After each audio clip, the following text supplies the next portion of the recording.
না চাওক, কোন ক'ত হিন্দু হয় মুছলিম হয়, কোনে কাক হিন্দু কৰে মুছলিম কৰে তাক লৈ আমাৰ কি কথা আছে? আমাৰ অনুসূচিত জাতিৰ নিজৰ আত্মসন্মান আছে, নিজৰ স্বাভিমান আছে, মান মৰ্যাদা আছে। আৰু এতিয়া সাম্প্ৰদায়িক ৰাজনীতি কৰি ফুৰা শিলতদেৱে আপোনাৰ এতিয়া অনুসূচিত জাতিৰ লগত মিয়া মুছলিম বাংলাদেশী মিয়াক যদি মিলাব বিচাৰে এইটো হ'ব নোৱাৰে। মিয়া হিন্দু হ'লে বা মুছলিম হিন্দু হ'লে অনুসূচিত জাতি অন্তৰ্ভুক্ত হ'ব, এই কথা কেনেকৈ গ্ৰহণযোগ্য হ'ব? গতিকে এই কথাটোক আমি ধিক্কাৰ দিছোঁ। আৰু শিলাদ্ৰী দেৱক অনুসূচিত জাতি যুৱস্থ প্ৰয়োগৰে আমি সকীয়াই দিছোঁ যে ভৱিষ্যতে যাতে এনেকুৱা অনুসূচিত মান মৰ্যাদা আত্মসন্মান আঘাত আনিব কথা নকয়।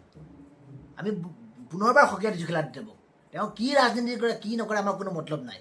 মতলবটো হ'ল অনুসূচিত জাতিৰ যি সাংবিধানিক অধিকাৰ, যি আমাৰ আত্মসন্মান, যি আমাৰ ওপৰত চলি থকা বৈষম্যৰ বিৰুদ্ধে যি আমাৰ প্ৰতিবাদ, ইয়াক যদি নস্যাৎ কৰি কোনোবা মিয়া মুছলিম আকৌ আমাৰ মাজত অন্তৰ্ভুক্ত কৰাৰ কথা ক'বলৈ সাহ কৰে, পৰিস্থিতি কিন্তু ভয়াৱহ হ'ব।